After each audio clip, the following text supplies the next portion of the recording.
Thank you so much, Coach Roland, and sa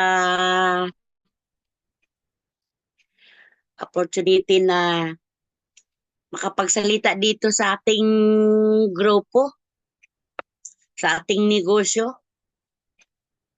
Salamat sa Panginoon at nandito pa tayo buhay.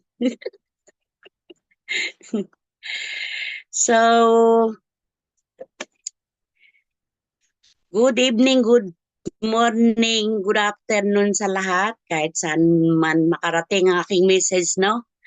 And magpakilala muna ako. Ako nga po pala si RC Adani, isang OFW dito sa bansang Kuwait. Anyway, taga Mindanao ako, Zamboanga del Norte, single mom and dalawang anak. Okay. So, bi- ano ba? Paano ba? Before na first time ko mag-abroad, sa bahay din ako. 6 na taon. 4 years straight ako, tapos umuwi. Tapos nagbalik na naman. So, mabait naman yung amo ko. Binigyan ako ng release before na nag-travel ako magbakasyon. That time, sinabihan na ako na kung gusto ko maghanap ng trabaho sa labas. So, yun na nga, bumalik pa rin ako sa kanila na natapos ko yung 2 years. Siyempre, mabait naman sila.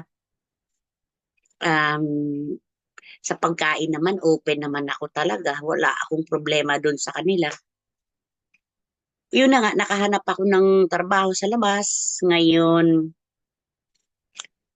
ang trabaho ko sa labas, salon, sa beauty salon. And sa tagal ko sa trabaho, no, puro resibo lang yung naipon ko. Hindi ko naisip yung sarili ko. Ang iniisip ko lang yung hindi magutuman yung mga anak ko, makuha nila yung gusto nila. Gusto ko yung hindi sila mapagtawanan ng tao. Yun yung iniisip ko dati. So wala sa akin yung mag-iipon ako ng pera ng marami. Basta sa akin, kompleto yung pang-araw-araw ko na gastusin dito sa akin lang. And the same time, sa mga anak ko na hindi sila magutuman. So mali pala yung pag-iisip ng ganon. Kasi nga, marami ang pera mainit sa mata ng tao. Siyempre, sa laki-laki ng pinadala mo, tapos yung anak mo, 2 taon lang, 1 taon lang, buong sweldo mo ipapadala mo. O, wala pa 1 buwan, ubos na yung pera, saan naman dadali ng mga bata yun, di ba? So, that time nung umuwi ako, nakapag-isip na ako. Mali pala yun. Hindi ko gusto sabi ko na buong pamilya, ako yung sumusuporta. Tapos ako naghihirap magtrabaho, nagtitipid. Mali. So, nung bumalik ako, iniba ko na yung sistema ko. Siyempre, malaki na yung mga bata. O ganito yung allowance, bibigyan ko lang ng allowance. O, sagot ko na yung isang sakong bigas. Bigas talaga. Siyempre, sino yung nag-aalaga? Sagot na nila yung pang-ulam. Hindi naman pwede lahat ako na. Pero hindi rin kasi sa lahat ng buong sahod ko sa isang buwan, ipapadala ko. Kung tutuusin, sobra-sobra pa. So ngayon nung binibigyan ko ng mga anak ko ng allowance bawat isa sa kanila, mayroon nang nagsisilos, mayroon nang ganito, yung mga anak mo, alam mo, sinisiraan. Pero hindi ako nakikinig. Sabi ko, mga lalaki naman yan, kahit anong gawin nila eh. Sabi ko gano'n. Huwag lang magdroga. Masama yun. So, sa madaling salita, nabili ko naman yung gusto ko para sa kanila. Pero iba talaga yung, ikaw talaga yung nag-aalaga ng mga anak mo. O kaya, kapamilya mo. mas kampante ka kung kapamilya mong nag-aalaga. So, mas sa madaling salita, no, katulad nyo rin ako na repair, kung paano kayo na repair dito sa negosyo. And ganun nga, dahilan ko, hindi ako marunong sa internet, online, at saka hindi pa ako bihasa sa mga touch rin ganyan. Pero ano, wala naman akong kausap talaga masyado eh. Kausap ko, pamilya ko, kapatid ko, mga kaibigan ko lang, mga ganyan lang. So, the time na pandemic, may nag-message sa akin.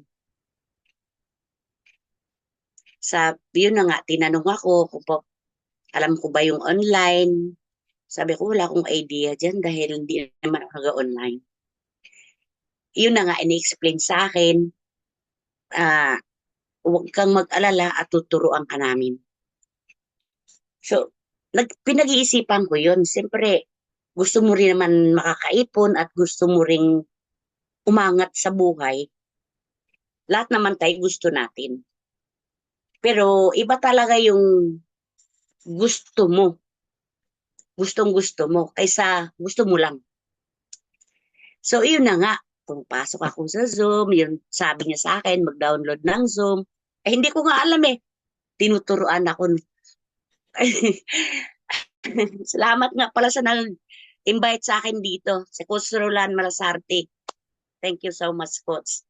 Tinuturuan niya ako paano mag-downline, paano ano to, download ng Zoom. So, pagkatapos namin mag-download, no, natatawa ako sa sarili ko. Sabi ko, tanga-tanga ko talaga, no. Walang ganon. Dahil ako, ayaw ko yung, sala, ayaw ko yung, alam mo yung, ayaw ko, hindi ko ma-accept na yung tinuturoan ako ng tao, ng ibang tao. Yun yung sakit ko. Ngayon, sumapasok ako sa Zoom, sa ganit na sa training, sa webinar natin, hanggat sa naintindihan ko pakonti-konti. Nung naintindihan ko, yan tinatanong na ako ni Coach Rolana, kailan ako sasali? Ang tanong. Siyempre, kasasahod lang, kalahating buwan pa lang. Siyempre, lahat ng pera mo, padala mo na. Ang mayroon lang sa iyo, yung pocket money mo, sa loob ng isang buwan. Sabi ko, Coach, paano yan? Wala naman akong pera. Yun na nga, hindi talaga ako tinigilan ni Coach Roland. At saka that time, nagdadalawang isip talaga ko kung kaya ko ba talaga. Pero sa loob ko, mag-i-invite ka lang ng mga tao. Ganun lang yung paniwala ko. So,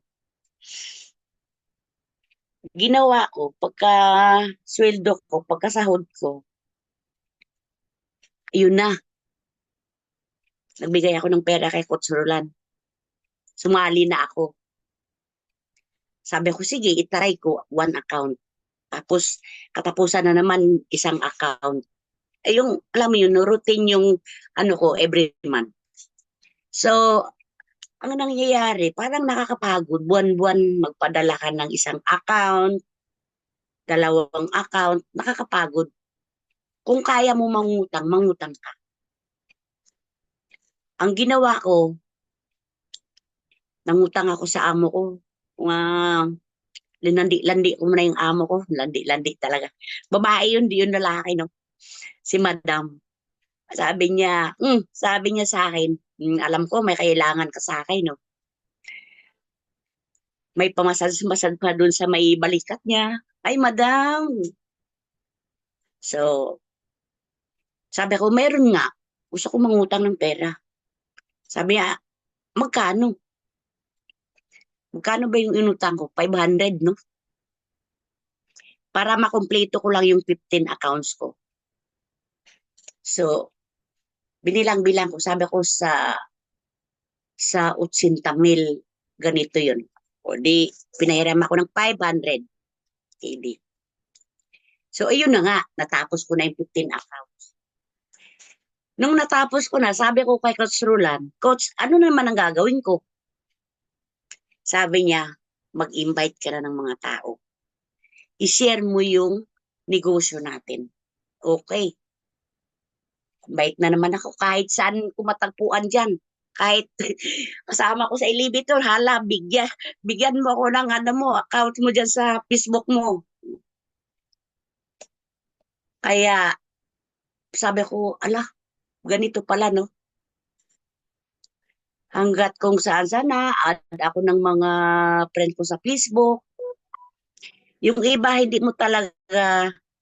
mo sila ma-please na sasali sila sa'yo.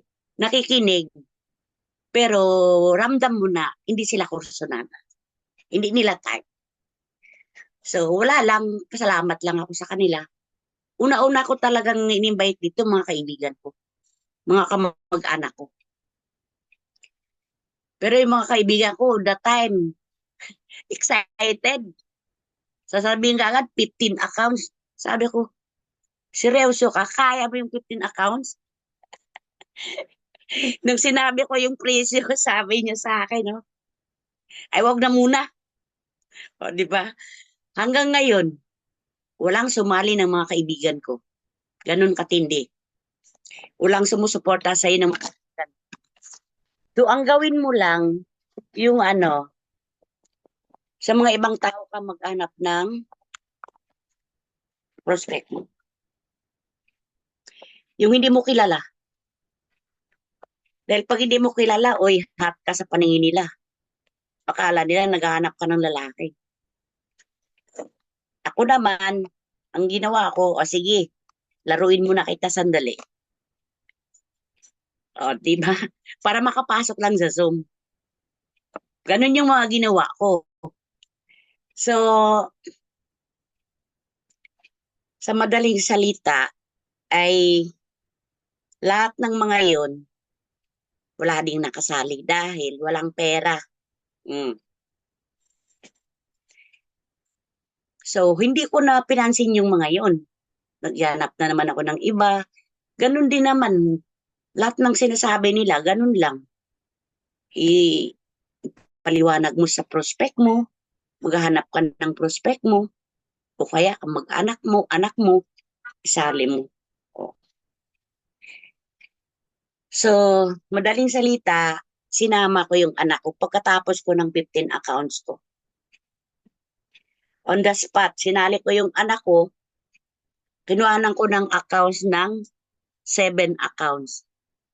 Dahil may promo noon, gusto ko makakuha ng jacket ng Massive Singer. So, yun. Ganun yung nangyayari. Kasi sabi ko, tinanong ko kasi si Coach Roland, Coach, paano ba makakuha ng jacket? Kasi nga, sabi ko, bibiliin ko na lang. Sabi niya, hindi pwede. Hindi yan bibinta. Kailangan kumuha ka ng accounts. Ha? Isip-isip ko. Gusto-gusto ko talaga yung jacket. Hindi ako mapakali. Eto na, nanghiram na naman ako sa amo ko para ma-insakto 7 account. Ganun yun ang nangyayari sa akin.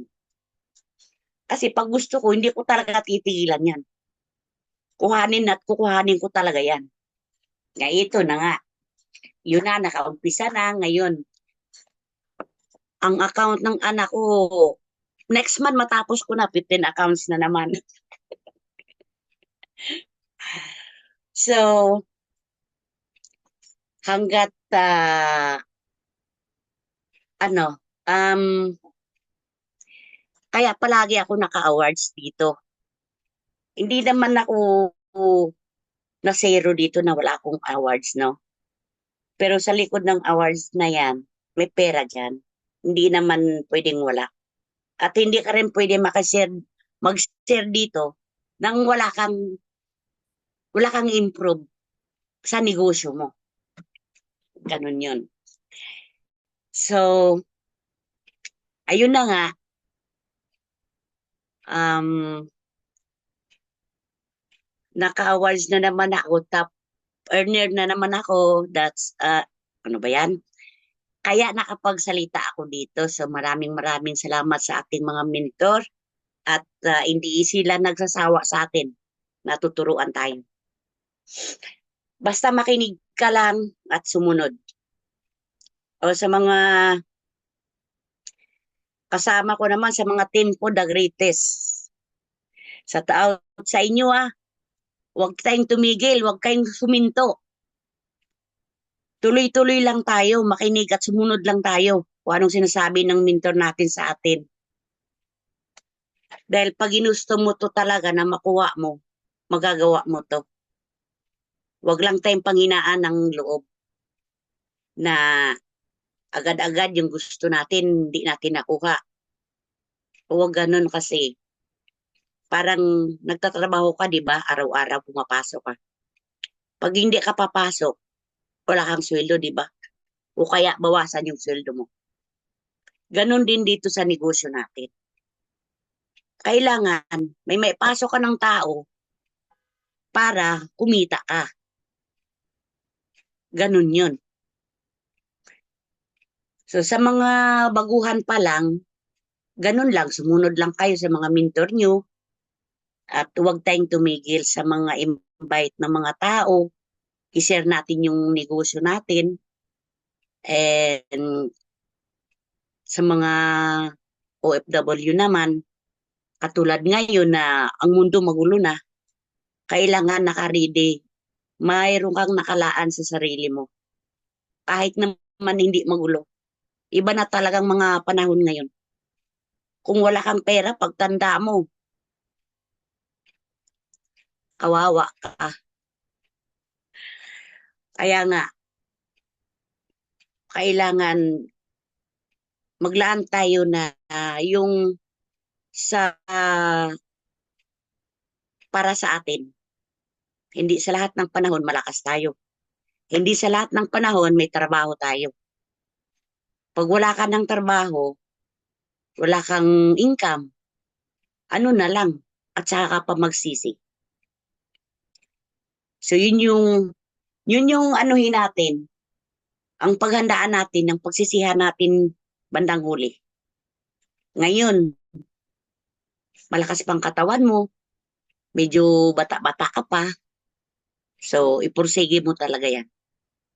Kung nakasali ka na dito, ipursige mo, mag 15 accounts ka. Ganun lang yun. So, kaya ako wala akong alam masyado, pero taray ko lang sarili ko talaga, i-push ko na kaya ko. Hindi ako magpapatalo. Ganun lang.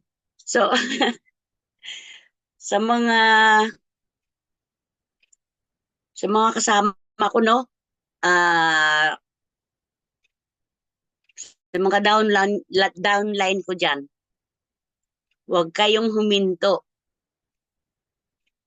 Yun lang masasabi ko sa inyo, huwag kayong huminto. Dahil pag huminto kayo, sayang din yung pera nyo. At saka, pag huminto kayo, ganyan lang din yung buhay nyo, paikot-ikot.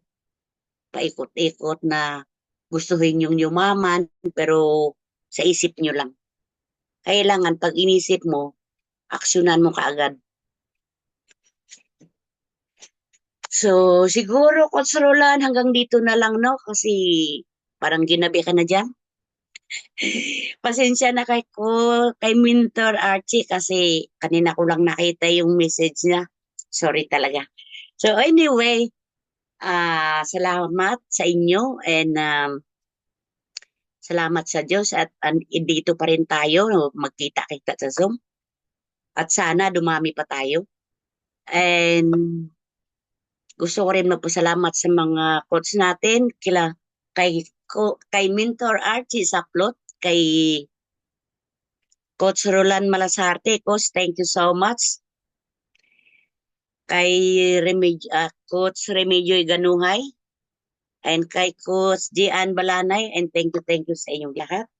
And saludo ako sa inyo. God bless and good luck sa ating lahat. Sino yung may mga awards diyan? Congratulations sa inyo. Thank you so much. Coach Roland, back to you.